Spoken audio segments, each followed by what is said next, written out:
ನಮಸ್ಕಾರ ವೀಕ್ಷಕರೇ, ನಿಜ ಕನ್ನಡ ನ್ಯೂಸ್ನ ಈ ವಿಶೇಷ ವರದಿಗೆ ನಿಮಗೆಲ್ಲರಿಗೂ ಸ್ವಾಗತ. ಇವತ್ತು ನಾವು ನೇರವಾದಿ ವಿಷಯಕ್ಕೆ ಬರೋಣ. ಯಾಕಂದ್ರೆ ನಾವೆಂದು ಕೇವಲ ಒಂದು ಸಾಮಾನ್ಯ ಸುದ್ದಿಯನ್ನಷ್ಟೇ ನೋಡ್ತಾ ಇಲ್ಲ, ಬದಲಿಗೆ ಕಣ್ಣು ಕೋರೈಸುವಂತಹ ಒಂದು ಅದ್ಭುತ ಬಣ್ಣದ ಲೋಕಕ್ಕೆ ಹೋಗ್ತಾ ಇದ್ದೀವಿ. ಹೌದು, 49ನೇ ಏರ್ಕಾಡ್ ಬೇಸಿಗೆ ಉತ್ಸವದ ಸಂಪೂರ್ಣ ಚಿತ್ರಣವನ್ನ ಈ ವಿಶ್ಲೇಷಣೆಯಲ್ಲಿ ನಾವು ನೋಡಲಿದ್ದೇವೆ. ಊಹಿಸಲು ಅಸಾಧ್ಯವಾದ ಕೆಲವು ಅದ್ಭುತ ಕಲಾಕೃತಿಗಳು ನಿಮಗಾಗಿ ಕಾಯ್ತಿವೆ. ಬನ್ನಿ ಶುರು ಮಾಡೋಣ. 90,000. ಹೌದು, ನೀವು ಕೇಳಿದ್ದು ಸರಿಯಾಗಿದೆ. ಬರೋಬ್ಬರಿ 90,000. ಇದೇನು ಸಣ್ಣ ಸಂಖ್ಯೆಯಲ್ಲ ಅಲ್ವಾ?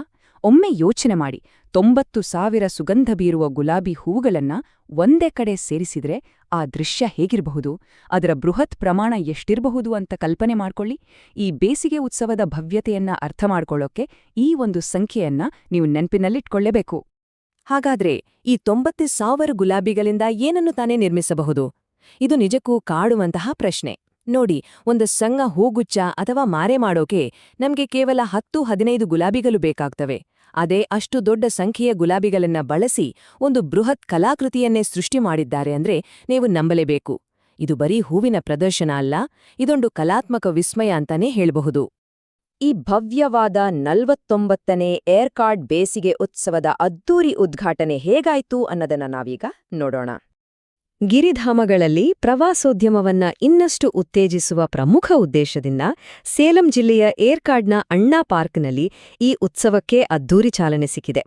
ಜಿಲ್ಲಾಧಿಕಾರಿ ಕೆ. ಇಳಂಬಗವತ್ ಅವರು ಈ ಕಾರ್ಯಕ್ರಮವನ್ನ ಅಧಿಕೃತವಾಗಿ ಉದ್ಘಾಟನೆ ಮಾಡಿದರು. ಈ ವಿಶೇಷ ಸಂದರ್ಭದಲ್ಲಿ ಏರ್ಕಾಡ್ ಶಾಸಕಿ ಪಿ. ಉಷಾರಾಣಿ, ಸೇಲಂ ಪಶ್ಚಿಮ ಶಾಸಕ ಜಿ. ಲಕ್ಷ್ಮಣನ್ ಹಾಗೆ ವೀರಪಾಂಡಿ ಶಾಸಕ ಎಂ. ರಾಜಶೇಖರ್ ಅವರು ಕೂಡ ಉಪಸ್ಥಿತರಿದ್ದರು. ಇಂತಹ ಗಣ್ಯರ ಉಪಸ್ಥಿತಿ ಈ ಉತ್ಸವ ಎಷ್ಟು ಮಹತ್ವದ್ದು ಅನ್ನೋದನ್ನ ನಮಗೆ ಸ್ಪಷ್ಟವಾಗಿ ತಿಳಿಸುತ್ತೆ. ಆದರೆ ಇಲ್ಲಿರೋದು ಬರೀ ಕಣ್ಣಿಗೆ ಮುದ ನೀಡುವ ಹೂವುಗಳು ಮಾತ್ರ ಅಲ್ಲ. ಈ ಉತ್ಸವದ ಹೃದಯ ಭಾಗದಲ್ಲಿ ಒಂದು ಬಹುದೊಡ್ಡ ಸಂದೇಶ ಅಡಗಿದೆ. ಅದೇನಪ್ಪಾ ಅಂದ್ರೆ ಕೃಷಿಯನ್ನು ರಕ್ಷಿಸುವುದು ಮತ್ತು ಜಗತ್ತಿಗೆ ಅನ್ನ ನೀಡುವುದು.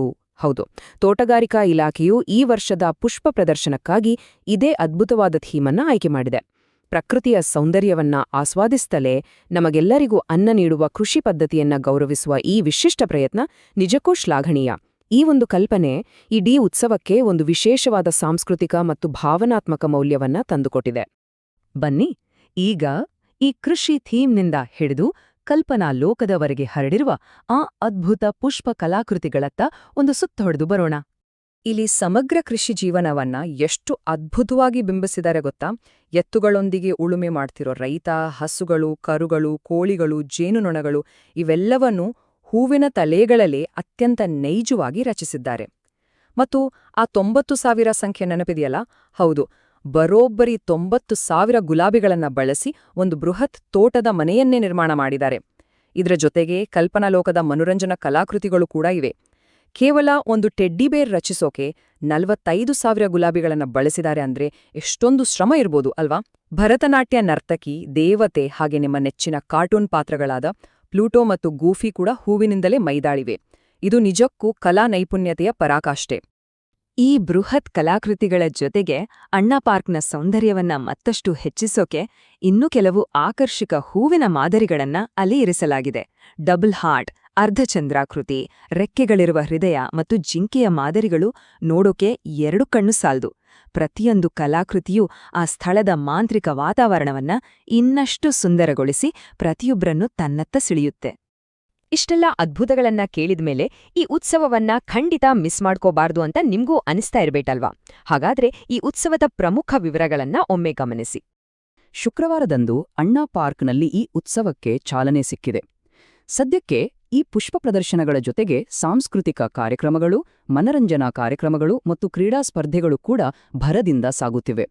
ಆದರೆ ನೀವು ಗಮನಿಸಲೇಬೇಕಾದ ಅತಿ ಮುಖ್ಯವಾದ ಅಂಶ ಏನಂದ್ರೆ ಈ ಬೇಸಿಗೆ ಉತ್ಸವ ಮೇ 28ರಂದು ಮುಕ್ತಾಯಗೊಳ್ಳುತ್ತೆ. ಹಾಗಾಗಿ ಕಲೆ ಮತ್ತು ಪ್ರಕೃತಿಯ ಈ ವರ್ಣರಂಜಿತ ಹಬ್ಬವನ್ನ ಕಣ್ತುಂಬಿಕೊಳ್ಬೇಕು ಅಂದ್ರೆ ಆದಷ್ಟು ಬೇಗ ಅಂದ್ರೆ ಮೇ 28ರ ಒಳಗಾಗಿ ನೀವು ಭೇಟಿ ನೀಡಲೇಬೇಕು.